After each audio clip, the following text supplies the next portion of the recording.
Land revenue series पर आज यह 5वां लेक्चर है। आज के इस लेक्चर में हम बंदोबस्ती के बारे में समझेंगे। सबसे पहले मैंने बंदोबस्ती के बारे में वीडियो बनाने के लिए इसलिए सोचा क्योंकि जब मैं बीडीओ अर्थात ब्लॉक डेवलपमेंट ऑफिसर प्रखंड विकास पदाधिकारी के रूप में कार्य कर रहा था, तब मेरे सामने बहुत से ऐसे केसेज आते थे जिसमें सामने वाला व्यक्ति आवास के लिए एलिजिबल था, लेकिन फिर भी हम उन्हें आवास इसलिए नहीं दे पाते थे क्योंकि उनके पास जमीन नहीं थी, वे भूमिहीन थे। आज भी जब मैं एक मजिस्ट्रेट के रूप में कोर्ट करता हूं, तब हमारे पास कई ऐसे केसेज आते हैं जिसमें यह कहा जाता है कि कोई व्यक्ति अपना सरकारी आवास सरकारी जमीन पर बना रहा है, या उनकी आवास इसलिए रुक गई क्योंकि जिस सरकारी जमीन पर वे घर बना रहे हैं उसका कागज उनके पास नहीं है। तब मैंने ये तय किया कि इस विषय पर मैं एक वीडियो जरूर बनाऊंगा। अब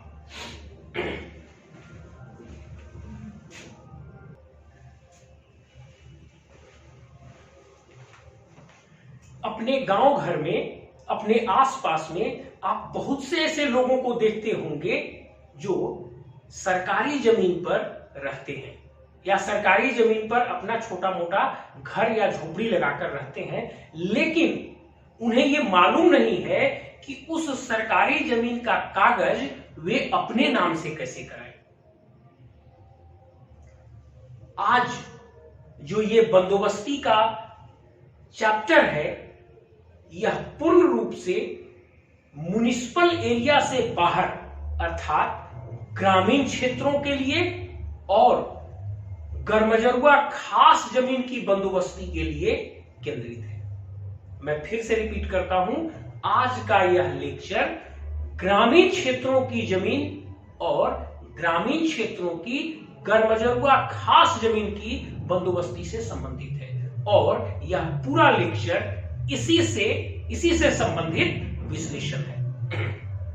अब चलिए शुरू करते हैं हम इस क्लास को, इस लेक्चर को। सबसे पहले हम देखेंगे बंदोबस्ती क्या है।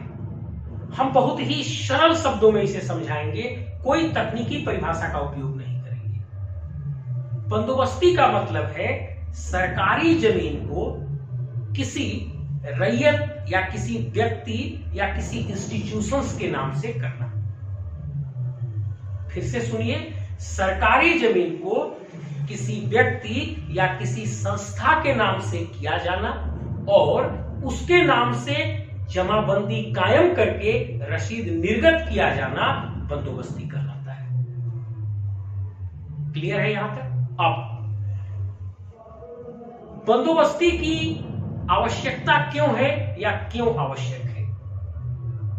आप जानते हैं कि हमारे समाज में बहुत सारे ऐसे लोग हैं जो भूमिहीन हैं, जिनके पास रहने के लिए अपना आश्रय भी नहीं है, और लोक कल्याणकारी राज्य का यह दायित्व होता है कि वह अपने प्रत्येक नागरिक को, राज्य के अंतिम व्यक्ति तक को भोजन, आश्रय और रोजगार जैसी सुविधाएं प्रदान करे।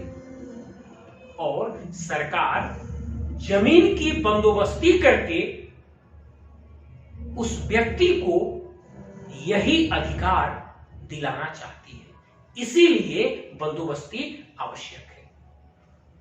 अब देखिए, ये लेक्चर थोड़ा बड़ा होने वाला है क्योंकि इस लेक्चर को मैं यदि बहुत सरल शब्दों में समझाऊं, केवल मतलब सरकार के बिना परिपत्रों का जिक्र किए हुए समझाऊं, तो उतनी थोड़ी बहुत बातें तो आप सब भी जानते होंगे, लेकिन सरकार के पत्र और सर्कुलर की व्याख्या किए बिना आपकी बातों को कौन सुनेगा। इसलिए यह लेक्चर थोड़ा बड़ा होने वाला है, इसे पूरा देखिएगा। एक लेक्चर को तैयार करने में बहुत मेहनत लगता है, सरकार के बहुत सारे परिपत्र और लेटर्स का अध्ययन करना पड़ता है, उस पर शोध करना पड़ता है, तब एक लेक्चर तैयार होता है, और प्रशासनिक सेवा में रहकर समय निकालना बहुत मुश्किल होता है। यह लेक्चर आपके लिए बहुत उपयोगी होने वाला है। आप जो सैकड़ों सवाल दूसरे लोगों से पूछते हैं, क्या इस जमीन की बंदोबस्ती हो जाएगी, कौन सा फॉर्म चाहिए, किसके पास जाएं, इसका रसीद कटेगा कि नहीं, ये आपके जितने सारे प्रश्न हैं, इस जमीन को मैं खरीदूं कि नहीं, इस जमीन को बेचा जा सकता है कि नहीं, इन सारे प्रश्नों का जवाब इस लेक्चर में समाहित होगा। इसलिए अनुरोध है आप इस लेक्चर को पूरा देखिएगा, आपके जीवन के बहुत सारे प्रश्नों का जवाब इस लेक्चर में छुपा होगा। चलिए शुरू करते हैं। देखिए, आप जानते हैं कि वर्ष 1947 में भारत आजाद हुआ। उससे पहले ब्रिटिश शासन हमारे देश में थी और उस समय एग्रेरियन व्यवस्था अर्थात कृषि व्यवस्था जमींदार के हाथों में थी। जमींदार ही लैंड रेवेन्यू के बारे में प्रशासन करते थे और आजादी के बाद जमींदारी का उन्मूलन हुआ। बीएलआर एक्ट 1950, अगर हम बिहार और झारखंड के परिप्रेक्ष्य में देखें तो बिहार लैंड रिफॉर्म एक्ट 1950 आया और उससे जमींदारी समाप्त हो गई और जमींदार के जगह पर सरकार आई और अगर बहुत सरल शब्दों में कहें तो सरकार की ओर से जमींदार की जगह पर अंचल अधिकारी आकर खड़ा हो गए। अब उस समय हमारे समाज में कुछ वर्ग के लोग ऐसे थे जिनके पास भूमि नहीं थी और वे भूमिहीन थे। तब जो सबसे पहला परिपत्र सरकार की ओर से निर्गत किया गया वो लेटर है, letter number 3848 land revenue dated 15 मई 1951। मतलब सरकारी जमीन की बंदोबस्ती के संबंध में जो पहला सर्कुलर लेटर इशू किया गया उस समय झारखंड और बिहार एक ही में था और उसी समय यह लेटर जारी किया गया। उस समय राज्य की राजधानी पटना में हुआ करती थी। तो जो सबसे पहला परिपत्र बंदोबस्ती से संबंधित जारी किया गया वह था letter number 3848 land revenue dated 15 मई 1951। इस परिपत्र में यह कहा गया कि एससी, एसटी और ओबीसी 1, ध्यान से सुनिएगा, एससी, एसटी और ओबीसी 1 कैटेगरी के लोगों को खास महल जमीन की बंदोबस्ती में प्रीफरेंस दिया जाना चाहिए और प्रत्येक व्यक्ति को रेजिडेंस के लिए अर्थात बसावट के लिए 0.05 एकड़ मतलब 5 डिसमिल जमीन की बंदोबस्ती की जानी चाहिए। अब आपको इस बात को मैं क्लियर कर दूं, भले ये मैं खास महल शब्द का प्रयोग कर रहा हूं लेकिन म्युनिसिपल एरिया से बाहर की जमीन की बात की जा रही है, म्युनिसिपल एरिया के भीतर की नहीं। और एससी, एसटी और ओबीसी 1 तीनों कैटेगरी के लोगों के लिए होम स्टीड मतलब बसावट के लिए 0.05 एकड़ मतलब 5 डिसमिल जमीन बंदोबस्ती करने का प्रावधान किया गया।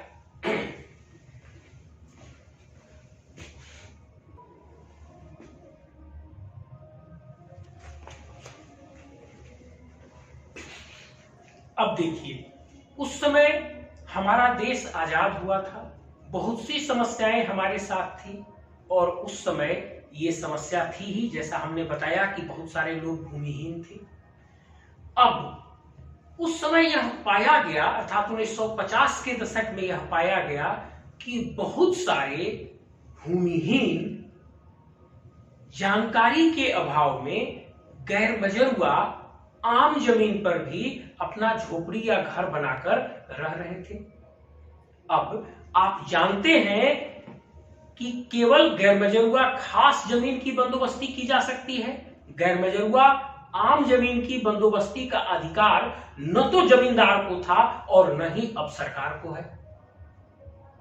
तब इस परिस्थिति में लेकिन जानकारी के अभाव में बहुत सारे भूमिहीन लोग गैर मजरूआ आम जमीन पर अपना घर या झोपड़ी बनाकर रह रहे थे। और गैर मजरूआ आम जमीन समुदाय की सामूहिक संपत्ति होती है और संपूर्ण समुदाय को उसका उपयोग का अधिकार होता है। अब एक समस्या खड़ी हो गई कि उन लोगों को इस जमीन से हटाया जाए या नहीं हटाया जाए। तब सरकार ने एक दूसरा परिपत्र जारी किया और वो परिपत्र है letter number E/X file 1038/53-4097 land revenue Patna dated 23 सितंबर 1953। मतलब जब यह समस्या पाई गई कि बहुत सारे भूमिहीन लोग गैर मजरूआ आम जमीन पर अपना झोपड़ी या घर बनाकर रह रहे थे, जो कि एक सामुदायिक संपत्ति है, और उस पर से अब उन्हें हटाया जाना भी संभव नहीं था क्योंकि वे भूमिहीन थे, उनके पास आश्रय नहीं था। तब इस परिस्थिति में सरकार ने दूसरा परिपत्र निकाला और मूल रूप से इस परिपत्र को 4097 लैंड रेवेन्यू पटना 23 सितंबर 1953 के नाम से जाना जाता है। अब ये जो लेटर 4097 लैंड रेवेन्यू 23 सितंबर 1953 निकाला गया, इसके अंतिम पैराग्राफ में यह प्रावधान किया गया, अंतिम कंडिका में यह प्रावधान किया गया कि यदि एससी समुदाय के लोग, मतलब हरिजन समुदाय के लोग, किसी गैर मजरूआ आम जमीन पर अपना बसावट बनाकर रह रहे हैं, तो जब तक उनके लिए कोई दूसरी अल्टरनेटिव व्यवस्था बसावट की नहीं की जाती, तब तक उन्हें गैर मजरूआ आम जमीन से हटाया नहीं जाएगा। हम उस लेटर के लास्ट पंक्ति को पढ़ के ही आपको सुना देते हैं। Cases in which homestead of Harijans are found to exist on गैर मजरूआ arm lands, no action should be taken for removal thereof, and the Harijans should be left in possession until alternative homesteads are found for them। मतलब यदि SC समुदाय के लोग गैर मजरूआ आम जमीन पर अपना बसावट बनाकर रह रहे हों, तो उन्हें नहीं हटाया जाएगा। उन्हें तब तक नहीं हटाया जाएगा जब तक कि उनके लिए दूसरी बसावट अर्थात घर की व्यवस्था नहीं कर ली जाती। और इस प्रकार सरकार ने एक आश्रय दिया, एक छाया प्रदान किया एससी समुदाय के लोगों के लिए, ताकि इंक्रोचमेंट एक्ट के तहत उनको गैर मजरूआ आम जमीन से हटाया न जाए, और तब तक न हटाया जाए जब तक उनके लिए दूसरे जमीन की व्यवस्था नहीं कर ली जाती है। इसका मतलब यह निकलता है कि यदि एससी समुदाय का कोई व्यक्ति गैर मजरूआ आम जमीन पर भी अपना बसावट बनाकर बैठ गया हो, तो उसे आप तब तक नहीं हटा सकते जब तक सुटेबल गैर मजरूआ खास जमीन उसके नाम से बंदोबस्त करके उसे दे नहीं देते अल्टरनेट व्यवस्था के रूप में, तब तक आप उसे इंक्रोचमेंट एक्ट के तहत गैर मजरूआ आम जमीन पर से नहीं हटा सकते। फिर से सुनिए इस लाइन को। यदि कोई एससी समुदाय अर्थात हरिजन समुदाय का व्यक्ति गैर मजरूआ आम जमीन पर अपना बसावट होमस्टेड बनाकर रह रहा हो, तो आप उसे तब तक नहीं हटा सकते जब तक उसके लिए सुटेबल दूसरा गैर मजरूआ खास जमीन उसके नाम से बंदोबस्त नहीं कर देते, और उसके लिए उसे घर के लिए जब तक एक अल्टरनेटिव व्यवस्था नहीं प्रदान कर देते, तब तक इंक्रोचमेंट एक्ट लगाकर उसे आप नहीं हटा सकते हैं। अब इससे उन्हें कुछ छाया प्राप्त हुई। अब आइए इसके बाद अगला, इसके बाद सरकार का अगला लेटर आया, लेटर नंबर 6968 रेवेन्यू 24 सितंबर 1953। ये जो अगला लेटर आया 6968 रेवेन्यू 24 सितंबर 1953, इसमें एक और प्रावधान जोड़ा गया। अभी तक केवल घर बनाने के लिए 5 डिसमिल देने की व्यवस्था थी। अब इस तीसरे पत्र के माध्यम से सरकार ने कहा कि घर बनाने के लिए 5 डिसमिल जमीन तो इन्हें दिया ही जाना चाहिए, मतलब एससी समुदाय के लोगों को 5 डिसमिल जमीन तो दिया ही जाना चाहिए। इसके साथ साथ 5 एकड़ जमीन खेती के लिए भी बंदोबस्त किया जाना चाहिए। मतलब इस पत्र के माध्यम से घर के लिए, इस पत्र के माध्यम से हरिजन समुदाय के लोगों को घर बनाने के लिए 5 डिसमिल जमीन के अलावा कृषि कार्य हेतु 5 एकड़ जमीन और बंदोबस्त करने का प्रावधान किया गया। और यह बंदोबस्ती भी आउटसाइड म्युनिसिपल एरिया, मतलब ग्रामीण क्षेत्रों के लिए वैलिड था। अब इसके बाद सरकार का एक नया परिपत्र आया और यह परिपत्र है 6411 रेवेन्यू 29 सितंबर 1956। ये जो सरकार का नया परिपत्र आया 6411 रेवेन्यू 29 सितंबर 1956, इसमें यह प्रावधान किया गया कि घर बनाने के लिए जो जमीन अभी तक 5 डिसमिल दिया जाता था, यह जमीन 12.5 डिसमिल अर्थात 12.5 डिसमिल दिया जाना चाहिए। मतलब सरकार ने इस पत्र के माध्यम से बिहार के अंतर्गत जो भी एससी, एसटी और ओबीसी समुदाय के भूमिहीन व्यक्ति थे, उन्हें घर बनाने के लिए जो अभी तक 5 डिसमिल जमीन देने का प्रावधान था, उसको बढ़ाकर 12.5 डिसमिल कर दिया गया। अब उसके बाद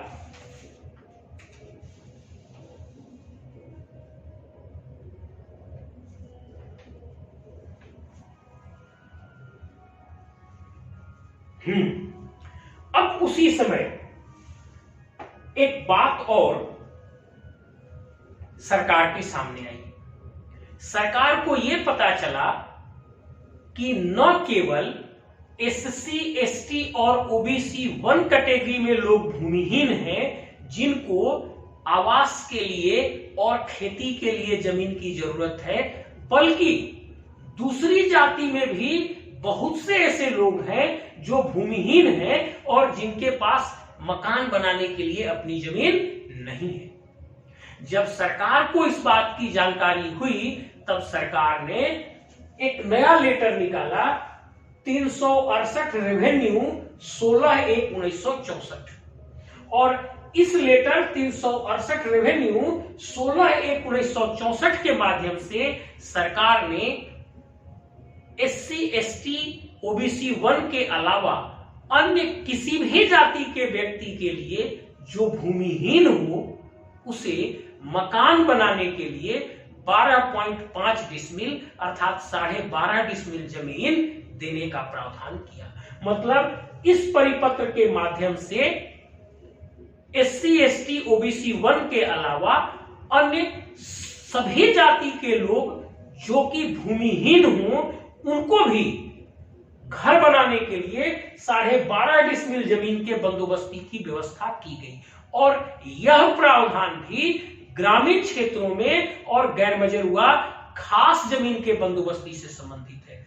फिर रिपीट करता हूं, अभी तक हमने जितने भी प्रावधान बताए हैं, ये सभी आउटसाइड म्युनिसिपल एरिया मतलब ग्रामीण क्षेत्र में और गैर मजरूआ खास जमीन की बंदोबस्ती से संबंधित है। और इस लेटर के माध्यम से एससी, एसटी, ओबीसी 1 के अलावा अन्य दूसरी जाति के लोगों को भी जो भूमिहीन हो उन्हें घर बनाने के लिए 12.5 डिसमिल जमीन बंदोबस्त करने का प्रावधान किया गया। अब देखिए, इसी परिपत्र में कुछ बहुत रिमार्केबल बात लिखे हुए हैं। इसी परिपत्र में कुछ बहुत महत्वपूर्ण बात लिखे हुए हैं जिसे आपको जरूर जानना चाहिए। पहली बात यह है कि गैरमजरूआ आम जमीन का सामान्य रूप से बंदोबस्ती नहीं किया जाना चाहिए। मतलब लगभग यह स्पष्ट है कि गैरमजरूआ आम जमीन की बंदोबस्ती नहीं की जानी चाहिए। इसका सामान्य अर्थ यही है, गैरमजरूआ आम जमीन की बंदोबस्ती नहीं की जानी चाहिए। दूसरा, गैरमजरूआ खास जमीन भी जिसका सामुदायिक उपयोग होने लगा हो, जैसे समझिए कि कोई गैरमजरूआ खास जमीन पड़ती है, वो गोचर है, उस पर पूरे गांव के लोग गाय चराने जाते हैं, वहां बाजार लगता है, चलिए वहां पर रास्ता निकल रहा है, चलिए वहां पे खेल का मैदान है, मतलब गैरमजरूआ खास जमीन की बंदोबस्ती की जाती है। लेकिन यदि गैरमजरूआ खास जमीन का उपयोग सामुदायिक प्रकृति का होने लगा और उस पर पूरे समुदाय के लोग उपयोग करते हो, जैसे वो गोचर हो गया, पूरा गांव गाय चराता है, जैसे वह खेल मैदान हो गया और पूरे गांव के लोग उस पर खेलने जाते हैं, जैसे वहां पे बाजार लगता हो, जैसे उससे रास्ता निकलता हो जिससे पूरे गांव के लोग निकलते हो, तब गैरमजरूआ खास जमीन होने के बावजूद भी उस जमीन की बंदोबस्ती किसी इंडिविजुअल के साथ नहीं की जा सकती, क्योंकि अब उस गैरमजरूआ खास जमीन का उपयोग गैरमजरूआ आम नेचर का हो गया और पूरा समुदाय उसका उपयोग करने लगा। तो पहली बात, गैरमजरूआ आम जमीन की बंदोबस्ती नहीं की जाएगी। दूसरी बात, वैसी गैरमजरूआ खास जमीन जिसका उपयोग गैरमजरूआ आम जैसा होने लगा, पूरा समुदाय उपयोग करने लगा, उसकी भी बंदोबस्ती नहीं की जाएगी। अब एक तीसरी महत्वपूर्ण बात, सेटलमेंट अर्थात बंदोबस्ती घर के लिए भी किया जाना है और खेती के लिए भी किया जाना है। तब पहले आपको सबको घर के लिए जमीन बंदोबस्त कर लेना है और उसके बाद खेती के लिए किया जाना है। आप ऐसा नहीं कर सकते कि किसी गांव के कुछ भूमिहीन को आप छोड़ दिए और कुछ ही भूमिहीन को घर के लिए भी और खेती के लिए भी बंदोबस्त कर दिए। मतलब कुछ लोगों को घर और खेती दोनों के लिए बंदोबस्त कर दिए और कुछ लोगों को घर भी नहीं मिला। ऐसा नहीं कर सकते। उस मौजा में जितने भी भूमिहीन हैं, सबसे पहले आपका दायित्व बनता है कि सभी को 12.5 डिसमिल के हिसाब से रहने हेतु, मतलब घर के लिए जमीन की बंदोबस्ती करें, उसके बाद आप खेती के लिए जमीन की बंदोबस्ती करेंगे।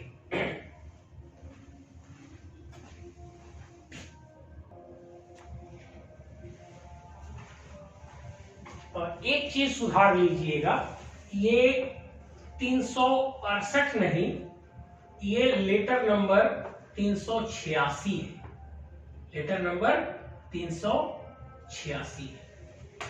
यहां तक हम डिस्कस कर चुके हैं और मैं बता चुका हूं कि इस पत्र के माध्यम से SC ST OBC 1 के अलावा बाकी भी अन्य जो जातियां हैं उनको भी, उनमें से भी जो लोग भूमिहीन थे उन्हें 12.5 डिसमिल अर्थात 12.5 डिसमिल जमीन बंदोबस्त किए जाने का प्रावधान किया गया और यह बंदोबस्ती भी ग्रामीण क्षेत्रों में और गैरमजरूआ खास जमीन की बंदोबस्ती किया जाना था। इसी लेटर में यह भी प्रावधान किया गया था कि गैरमजरूआ आम जमीन की बंदोबस्ती नहीं की जाएगी और गैरमजरूआ खास जमीन में भी यदि किसी गैरमजरूआ खास जमीन का उपयोग सामुदायिक रूप से होने लगा हो, अर्थात गैरमजरूआ आम जमीन जैसा होने लगा हो, तो उसकी भी बंदोबस्ती नहीं की जा सकेगी।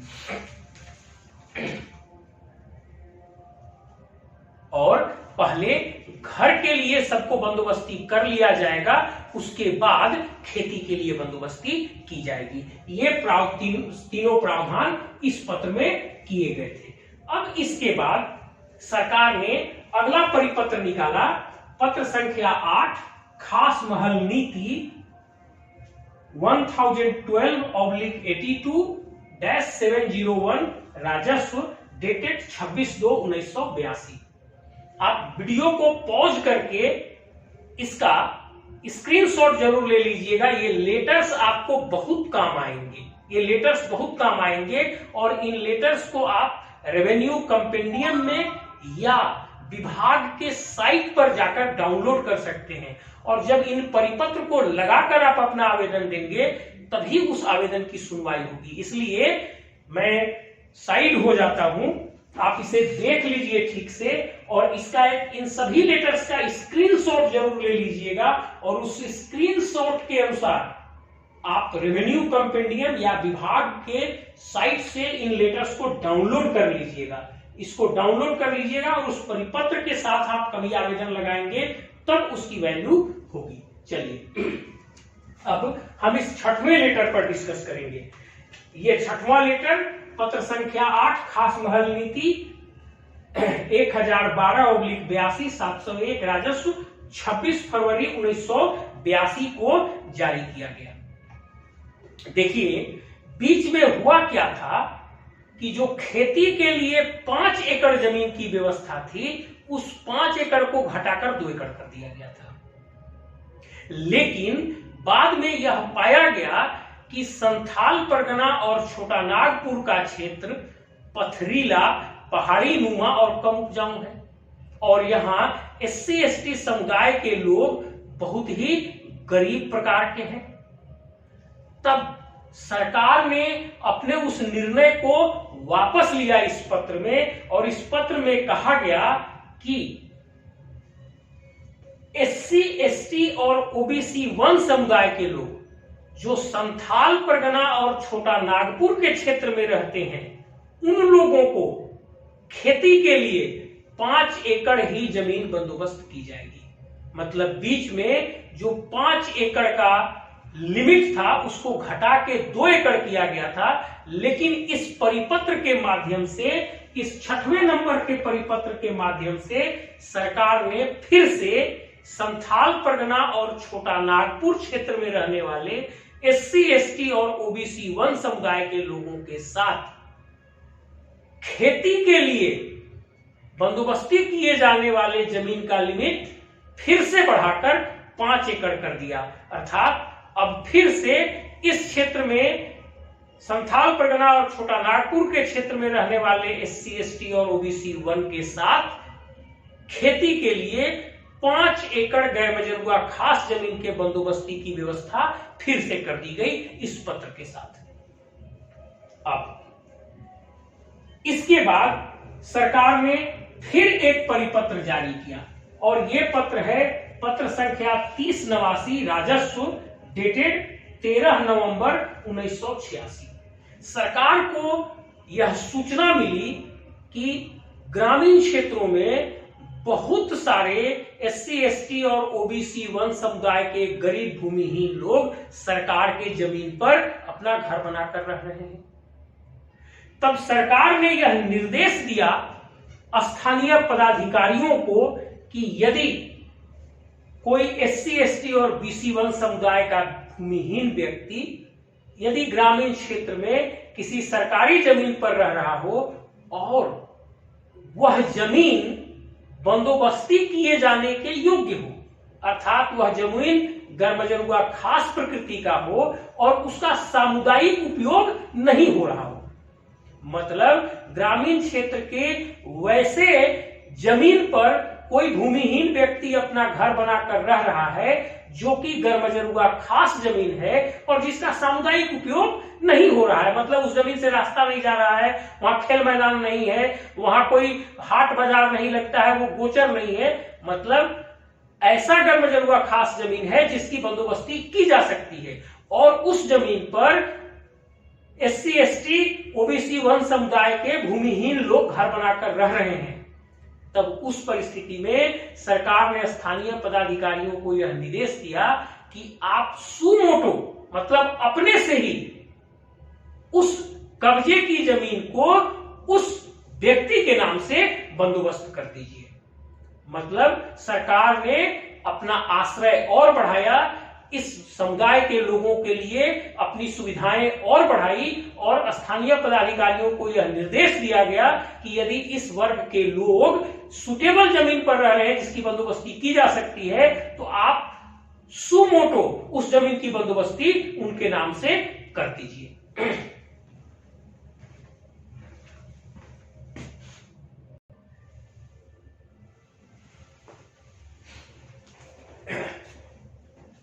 अब देखिए, सरकार ने सेना के लोगों के साथ भी जमीन की बंदोबस्ती करने का प्रावधान किया गया। लेटर नंबर है A/GM-1-0-1163-1947 रेवेन्यू 23 मार्च 1963 सेना के लोगों के लिए इसमें जमीन के बंदोबस्ती का प्रावधान किया गया। इसमें भी सेना के लोगों के लिए 12.5 डिसमिल जमीन घर बनाने के लिए और 5 एकड़ जमीन खेती के लिए देने का प्रावधान किया गया और यह जमीन भी ग्रामीण क्षेत्रों में गरमजरुआ खास कैटेगरी का जमीन दिया जाना था। अब देखिए इसमें क्या क्या शर्तें थी। पहली बात कि उस सैन्य व्यक्ति की मिनिमम सेवा 6 महीने की होनी चाहिए और यदि उसकी मिनिमम सेवा 6 महीने की है तब उसे रहने के लिए 12.5 डिसमिल जमीन आवास हेतु और 2 एकड़ जमीन खेती के लिए दिया जाएगा। और यदि वह व्यक्ति युद्ध में वीर गति को प्राप्त हो गया हो या अस्थायी रूप से अपाहिज हो गया हो तब उस परिस्थिति में उस व्यक्ति को या उनके परिवार को 12.5 डिसमिल जमीन रहने के लिए और 5 एकड़ जमीन खेती के लिए दिया जाना था।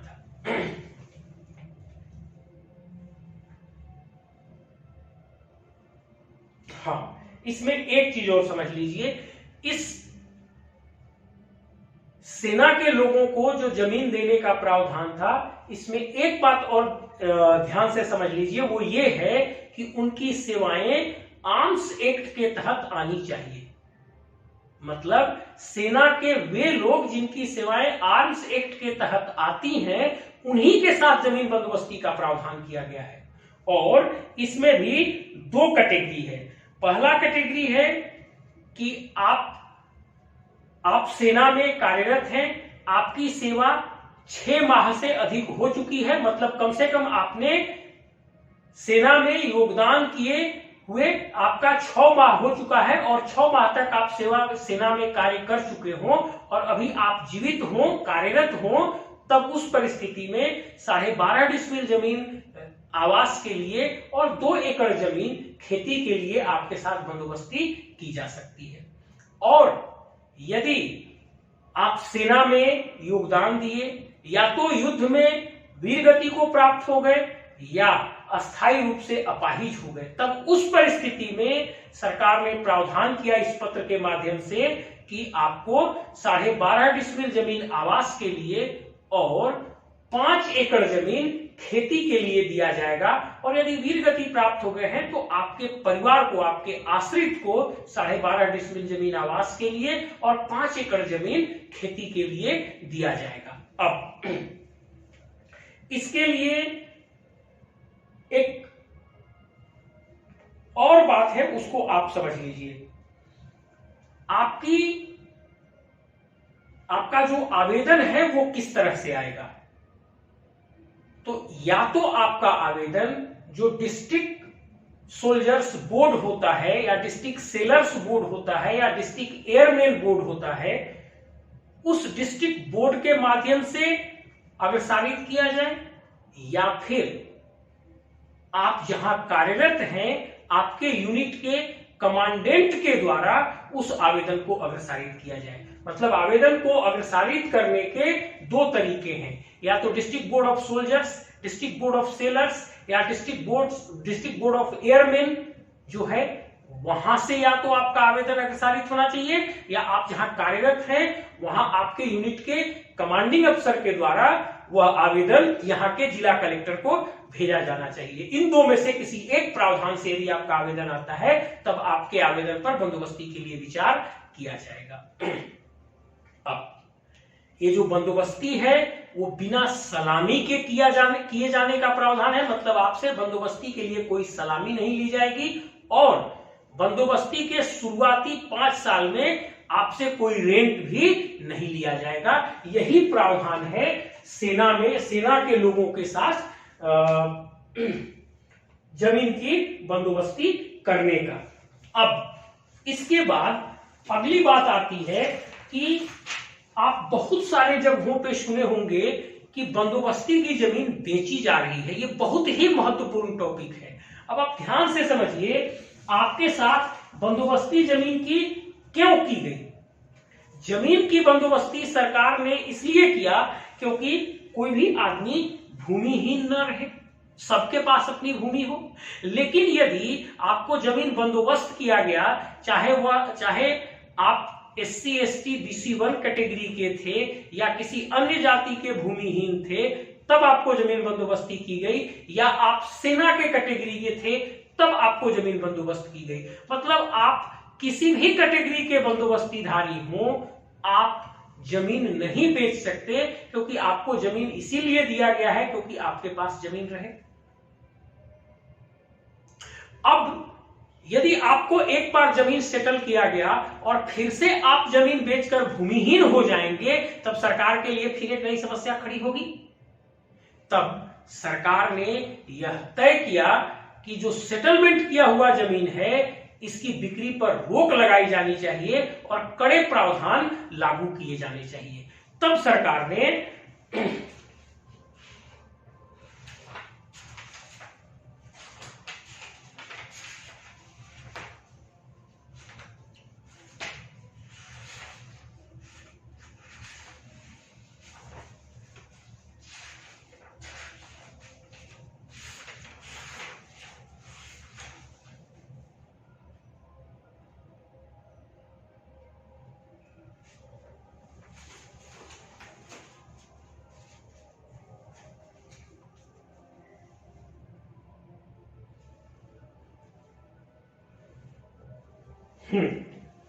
तब देखिए सरकार ने जो प्रावधान किया, सरकार ने एक पत्र निकाला।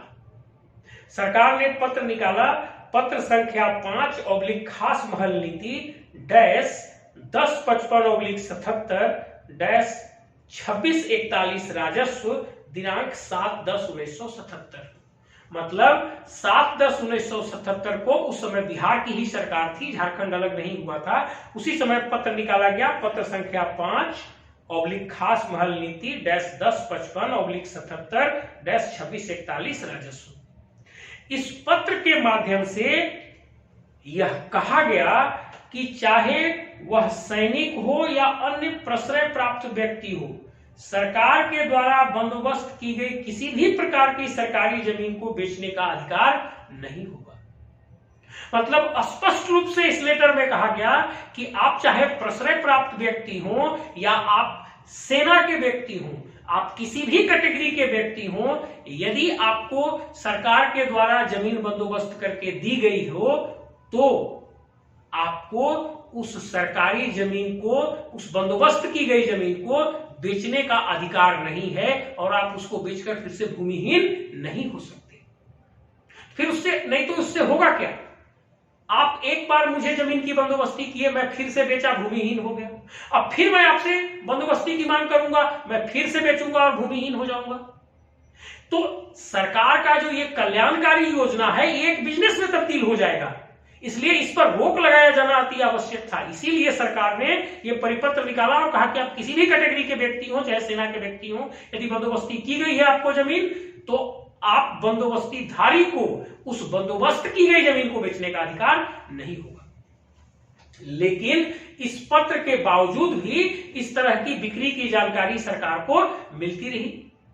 तब सरकार ने एक नया लेटर निकाला और वो लेटर है पत्रांक 1/ लेखा नीति 109/74-1339 राजस्व दिनांक 24/28 मई 1974। मतलब 24/28 मई 1974 को सरकार ने एक नया लेटर निकाला और उसमें क्या प्रावधान किया, इसको मैं पढ़ के सुनाता हूं, आप स्पष्ट सुनिए। इसमें यह कहा गया कि बंदोबस्ती का जो परवाना, मतलब बंदोबस्ती का जो कागज दिया जाएगा, उस कागज पर यह बात आवश्यक रूप से लिखिए।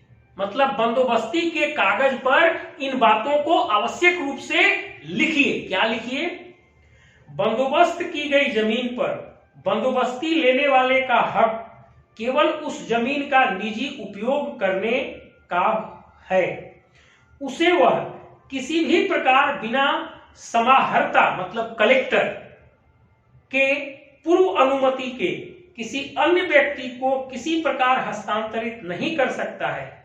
यदि इस शर्त का बंदोबस्तीधारी उल्लंघन करके बंदोबस्त की गई जमीन किसी के साथ बेच देता है या उसका हस्तांतरण करता है, तो उस जमीन पर किसी अन्य व्यक्ति का कोई हक नहीं होगा और वह जमीन सरकार के द्वारा पुनर्ग्रहण कर ली जाएगी।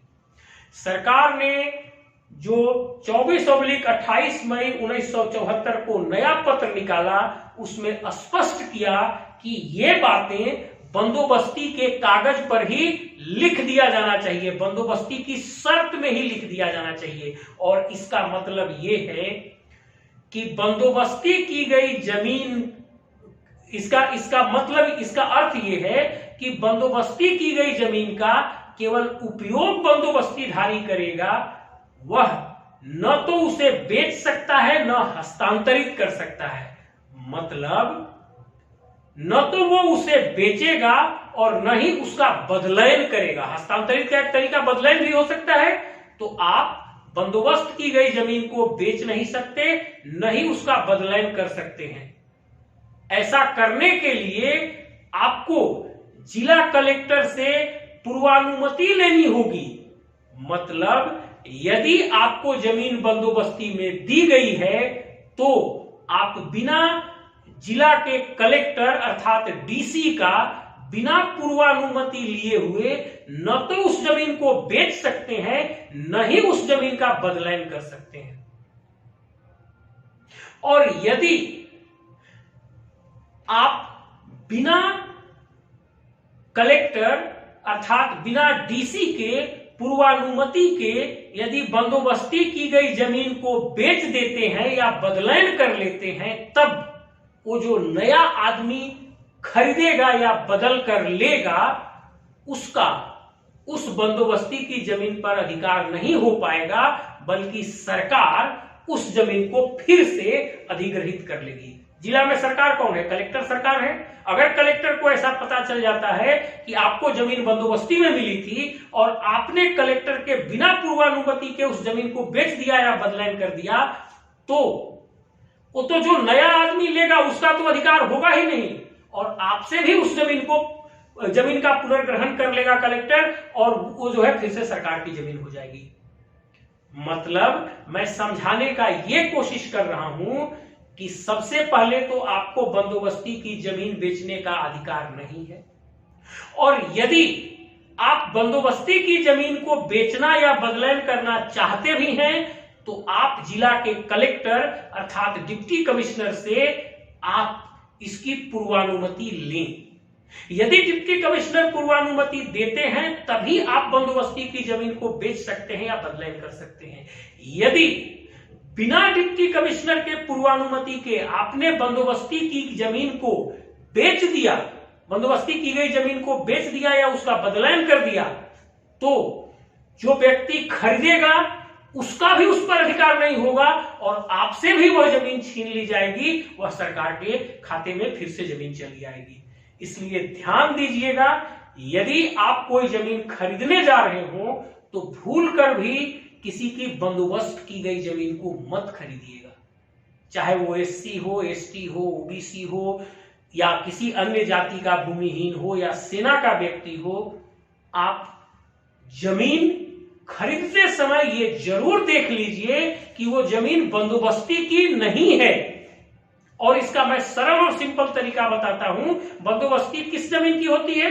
गरमजरुआ खास जमीन की। तो जैसे ही आपको गरमजरुआ खास जमीन, गरमजरुआ खास खाता का कोई जमीन दिख जाए, जैसे ही आपको गरमजरुआ खास खाता का कोई जमीन दिख जाए, तो आप पहले यह सुनिश्चित करिए कि कहीं वह बंदोबस्त की गई जमीन तो नहीं है।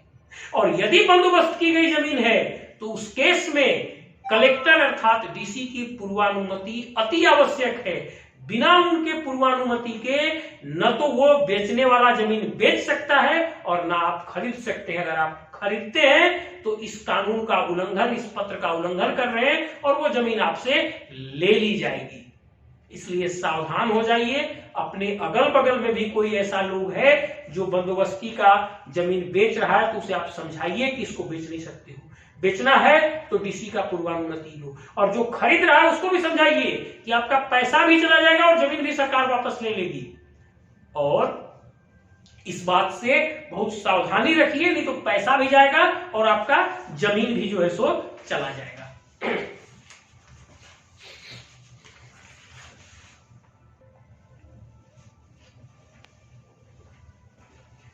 अब देखिए, बहुत सारे लोगों ने हमको मैसेज करके ये पूछा है कि हमारा गैरमजरूआ खास जमीन था पुराना, पहले रसीद कटता था, जब से ऑनलाइन हुआ रसीद नहीं कट रहा है, हम रसीद को कैसे कटाएं।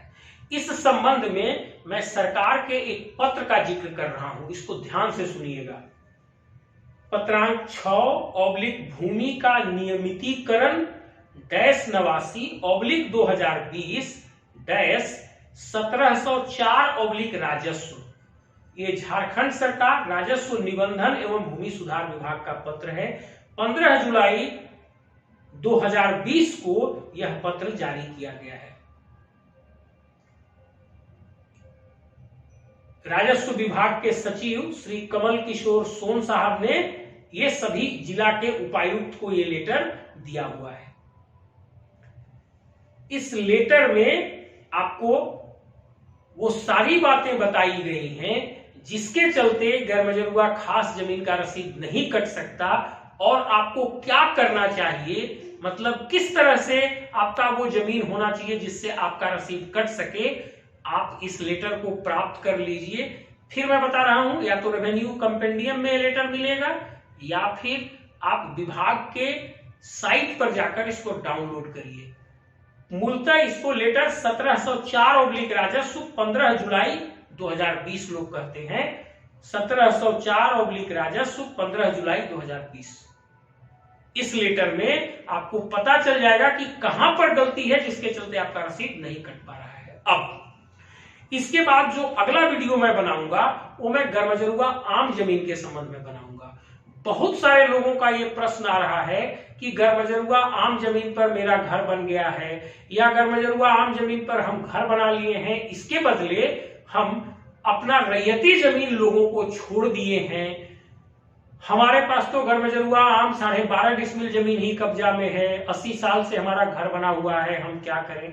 तो इन सभी प्रश्नों का जवाब मैं अपने अगले लेक्चर में दूंगा और उसमें मैं बताऊंगा कि गैरमजरूआ आम जमीन के बंदोबस्ती में क्या रेस्ट्रिक्शंस हैं और क्या इस संबंध में प्रावधान है।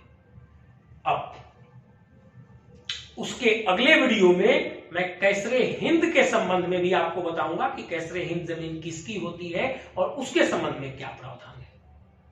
अब पूरा वीडियो देखने के बाद यदि आपको लगता है कि मेरा ये प्रयास आपके लिए उपयोगी है, आपके जीवन में कुछ मूल्य ऐड कर सकता है और आपको उपयोगी जानकारी देता है, तो हमारे इस प्रयास को पुरस्कृत करने के लिए इस वीडियो को लाइक जरूर कीजिए और सब्सक्राइब कीजिए।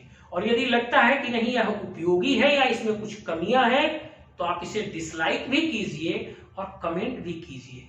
उसके अनुरूप मैं अपने इस वीडियो में सुधार करूंगा। एक और बात कहना चाहता हूं इस प्रशासनिक सेवा में आने से पहले मैं सिविल सेवा के लिए कोचिंग ही संचालित करता था और लोक प्रशासन और जनरल स्टडीज पढ़ाता था। पढ़ाना मेरा एक पैशन है और मैं इसे निस्वार्थ भाव से करता हूं।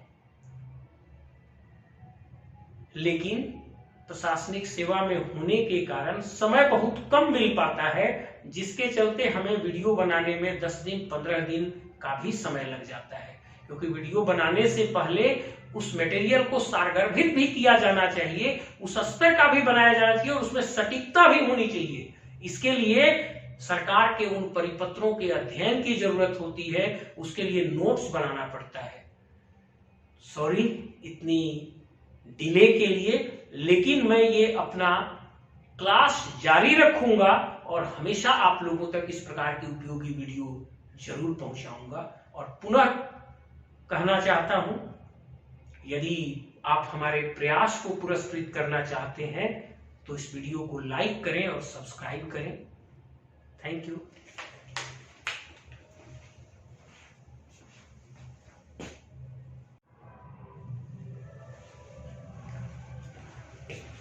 अब देखिए बंदोबस्ती का तरीका क्या होगा या बंदोबस्ती कैसे किया जाएगा, हम लोग इसके बारे में समझेंगे। पहले हम देखते हैं एससी, एसटी, ओबीसी और अन्य भूमिहीन लोगों के साथ जो बंदोबस्ती की जाएगी वो कैसे की जाएगी। देखिए, आप अपना आवेदन अपने राजस्व कर्मचारी को देंगे, आप अपना आवेदन सर्किल ऑफिसर को भी दे सकते हैं, अंचल अधिकारी को भी दे सकते हैं, लेकिन फिर वह आवेदन कर्मचारी के पास ही जाएगा। मतलब आपके बंदोबस्ती की जो संचिका बढ़ेगी उसकी शुरुआत होगी कर्मचारी से। कर्मचारी अपना रिपोर्ट देगा कि फलाना व्यक्ति इस मौजा के, इस खाता, इस प्लॉट, इतना रकबा जमीन पर काबिज है और इसके नाम से ये बंदोबस्ती की जा सकती है, यह जमीन बंदोबस्ती के योग्य है। और इस प्रकार से जब रेकर्ड लिखकर कर्मचारी अग्रसारित करेगा, तब वह रेकर्ड सर्किल इंस्पेक्टर अर्थात अंचल निरीक्षक के पास जाएगा। अंचल निरीक्षक उस रेकर्ड का अपने स्तर से जांच करेंगे और वो देखेंगे कि जिसको बंदोबस्ती किया जा रहा है वो भूमिहीन कैटेगरी का है कि नहीं, और जो जमीन बंदोबस्ती के लिए प्रस्तावित किया जा रहा है वह जमीन वास्तव में बंदोबस्ती के लायक है कि नहीं।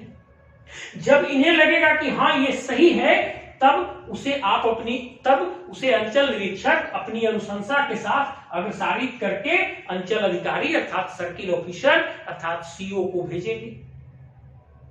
सीओ यदि चाहें तो संतुष्ट होने के लिए स्वयं भी स्थल पर जा सकते हैं या वे इन पर भी बिलीव कर सकते हैं। सीओ अपने स्तर से जांच करके अपने समझ से फिर उस रेकर्ड में अपनी अनुशंसा के साथ बंदोबस्ती के लिए उस रेकर्ड को डीसीएलआर अर्थात डिप्टी कलेक्टर लैंड रेवेन्यू, जिसे भूमि सुधार उपसमाहर्ता हिंदी में कहा जाता है, को बढ़ाएंगे। और फिर भूमि सुधार उपसमाहर्ता अपनी अनुशंसा के साथ उस रेकर्ड को एसडीओ सब डिविजनल ऑफिसर को बढ़ाएंगे।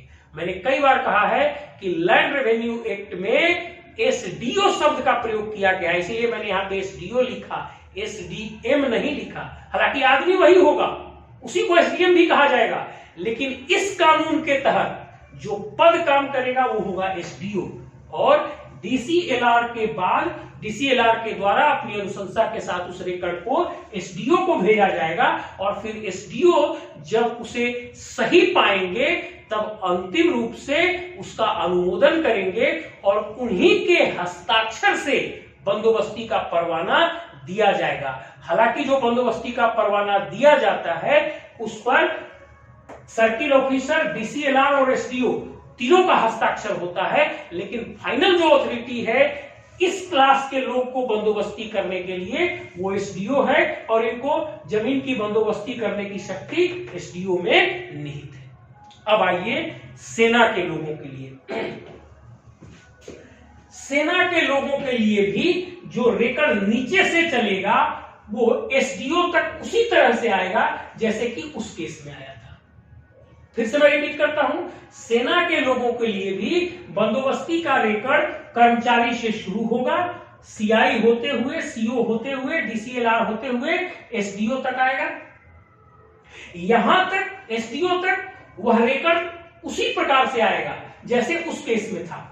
अब यहां के बाद यह रिकॉर्ड एसडीओ अपनी अनुशंसा के साथ अपर समाहर्ता अर्थात एडिशनल कलेक्टर को भेजेंगे। फिर एडिशनल कलेक्टर अपने स्तर से जांच करके यदि वे संतुष्ट होते हैं तो अपनी अनुशंसा के साथ उस रिकॉर्ड को समाहर्ता अर्थात कलेक्टर को भेजेंगे, जिसको हम लोग कलेक्टर, डीएम और डीसी तीनों नामों से जानते हैं। तो समाहर्ता के पास वे भेजेंगे और मतलब डीसी के पास भेजेंगे। बिहार में डीएम, झारखंड में डीसी कहते हैं, तो डीसी के पास भेजेंगे। और जब फाइनली डीसी के द्वारा अर्थात समाहर्ता के द्वारा उसका अनुमोदन और स्वीकृति कर दिया जाएगा, तब वह बंदोबस्ती वैध माना जाएगा। और इस कैटेगरी के लोगों को मतलब सेना से संबंधित लोगों को जो बंदोबस्ती का परवाना जारी किया जाएगा, वह परवाना जिला कलेक्टर के हस्ताक्षर से जारी किया जाएगा, नीचे के लोगों के हस्ताक्षर से नहीं। मतलब बंदोबस्ती में आप ये बात याद रखिएगा कि एससी, एसटी, ओबीसी और अन्य जो भूमिहीन श्रेणी के लोग हैं, उनके लिए बंदोबस्ती की शक्ति एसडीओ में निहित है, अर्थात कर्मचारी से शुरू होकर रिकॉर्ड एसडीओ तक जाएगा। लेकिन यदि सेना के लोगों की बंदोबस्ती की बात की जाए, तब इस केस में जो रिकॉर्ड है वो कर्मचारी से शुरू होकर और जिला के कलेक्टर अर्थात समाहर्ता तक आएगा और समाहर्ता के द्वारा उसका अनुमोदन और स्वीकृति किया जाएगा और इन्हीं के हस्ताक्षर से वह बंदोबस्ती का परवाना भी जारी किया जाएगा। आज के क्लास में बस इतना ही। अब अगले क्लास में हम लोग गैरमजरूआ आम जमीन की बंदोबस्ती और कैसरे हिंद के बारे में चर्चा करेंगे। Thank you.